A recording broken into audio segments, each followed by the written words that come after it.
Hello দর্শক, আসসালামু আলাইকুম। আশা করি সকলেই ভালো আছেন। তো দর্শক, দেখতে পাচ্ছেন আমরা কিভাবে আমাদের চাষের জমিতে আমরা এই ধানগুলো চাষ করে থাকি। তো বন্ধুরা, এই গাছগুলো চাষ করা কিন্তু খুবই সহজ। তো বন্ধুরা, এই ঘাসগুলো চাষ করলে আপনাদের গরুকে খুবই খাওয়াতে পারবেন। তো বন্ধুরা, এই ঘাসগুলো চাষ করে অনেক কৃষকেরা ভালো ধরনের লাভবান হয়েছে। তো বন্ধুরা, আপনারা যারা গ্রাম অঞ্চলে বাস করেন তারা হয়তো সকলেই আপনাদের বাড়িতে গরু লালন পালন করে থাকেন।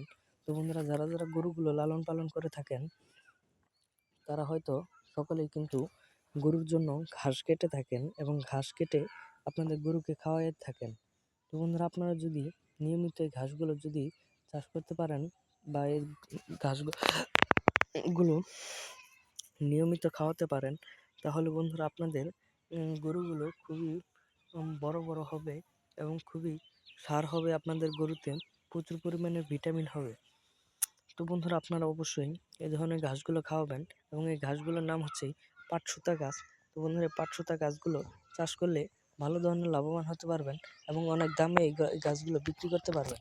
তো বন্ধুরা, আপনারা আপনাদের গরুকে ভালো দামে বিক্রি করতে পারবেন যদি এইগুলো খাওয়িয়ে আপনাদের গরুকে বড় করে থাকেন। আপনাদের গরুকে অযথা অন্য ধরনের কোনো ভিটামিন কিংবা ট্যাবলেট খাওয়াবেন না এবং এতে করে আপনাদের গাছগুলো খুবই বড় বড় হয়ে গেলে আপনাদের গরুকে খাওয়াতে পারেন।